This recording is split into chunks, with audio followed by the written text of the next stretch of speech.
ആഹാരം ആരേലും ഉണ്ടാക്കി തരുവാണെങ്കിൽ നന്നായിട്ട് കഴിക്കാൻ എല്ലാവർക്കും ഇഷ്ടമാണല്ലേ.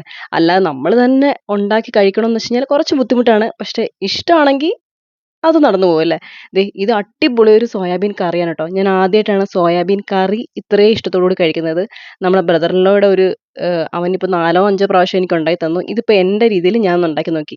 സാധാരണ നമ്മൾ ഉള്ളിയൊക്കെ സാധാരണ വഴറ്റില്ലേ, അതിന്റെ കൂടെ ക്യാപ്സിക്കം കൂടെ ചേർക്കണം ട്ടോ. ക്യാപ്സിക്കം ആണ് ഇതിന്റെ മെയിൻ ആയിട്ടുള്ള സംഭവം. വെളിച്ചെണ്ണയോ സൺഫ്ലവർ ഓയിലോ ഒഴിച്ചിട്ട് കടുകും വെളുത്തുള്ളിയും ഇഞ്ചിയും സവോളയൊക്കെ ഇട്ട് നന്നായിട്ട് വഴറ്റുക. എന്നിട്ട് ക്യാപ്സിക്കവും പച്ചമുളകൊക്കെ ഇട്ടിട്ട് നന്നായിട്ട് വഴറ്റിയതിന് ശേഷം മസാലപ്പൊടി ആയിട്ടുള്ള മല്ലിപ്പൊടി, മുളക് പൊടി, മഞ്ഞപ്പൊടി, കുറച്ച് ഗരം മസാലയും കൂടെ ചേർത്തിട്ട് നന്നായിട്ട് വഴറ്റിയെടുക്കുക.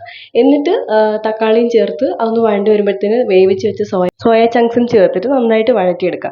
എന്നിട്ട് ചൂടുവെള്ളം ഒഴിച്ചിട്ട് കുറച്ചൊന്ന് വറ്റിച്ചെടുക്കുക. ഒന്ന് വറ്റി വരുമ്പോഴത്തേന് ഒരു മുട്ട ഉണ്ടല്ലോ, പച്ചമുട്ട, അത് പൊട്ടിച്ചൊഴിക്കുക. ജസ്റ്റ് ഒന്ന് വഴറ്റുക. ഒന്ന് വഴറ്റിയിട്ട് അടച്ചു വെക്കുക. മല്ലിയില ഇടുക, അടച്ചു വെക്കുക.